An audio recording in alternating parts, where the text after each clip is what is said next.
Black's objective here is to kill white on the corner. This is an interesting pattern. So black actually has a lot of options as the first move, but only one is the correct answer. So if black tries something on the outside, then white can just respond by playing right here. It seems like black can clamp here. It's a nice move to come into the corner because white cannot connect. But what white can do is simply capture. And now black must save number 3, but white can make an extra real eye here. So white will be alive this way.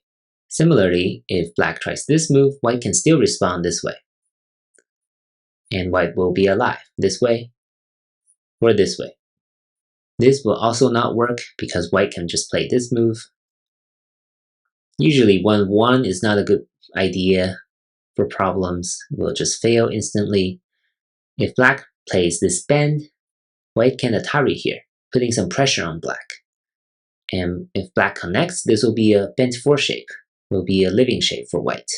Similarly, if black plays here, white can Atari. Right? If white plays this, then white will die.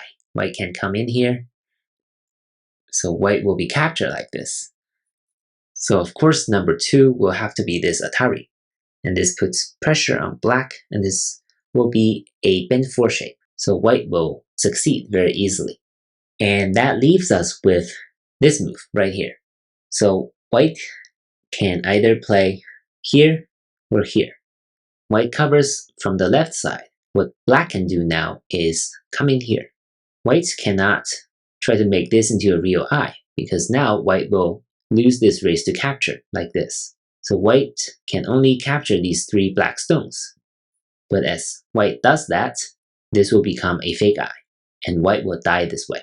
So number 2 will not work because of black's number 3, which is a really neat move, kind of catching white in this capture race and destroying this real eye with number 5.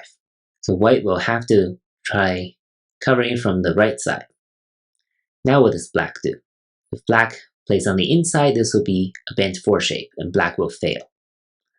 If black plays here or here, white will just play this 2-1 point. And now black will be forced to play here.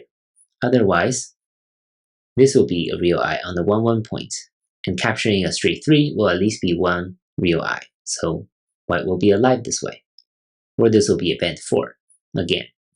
So after white's number 2, the key move is this 2-1 point right here. Now if white plays here, we're back to one of the previous variations. If white plays here, now black needs to be careful again. It's tempting to just start this ko this way, but ko is not the correct answer. What black can do now, actually, is to Atari from behind, forcing white to capture. Right? White cannot play this. White can only capture. And now, black only needs to occupy white's liberty on the outside like this. Now what's happening is that white cannot come in from either side, meaning that white is essentially frozen. So eventually, if black needs to capture white, black can simply play on the outside like this and capture white, because white is frozen and cannot play on this corner anymore after number 7. So 1, 3, 5, and 7 will guarantee black success on this corner. Overall, not a very easy problem, even though the space is limited, and finding number 3 and 5 is not that easy, but the goal here is to make white's liberties tighter so you can play at number 7 to ensure that white cannot come in from either side. So that's the main takeaway from this problem. Hope you enjoyed it, and thank you for watching.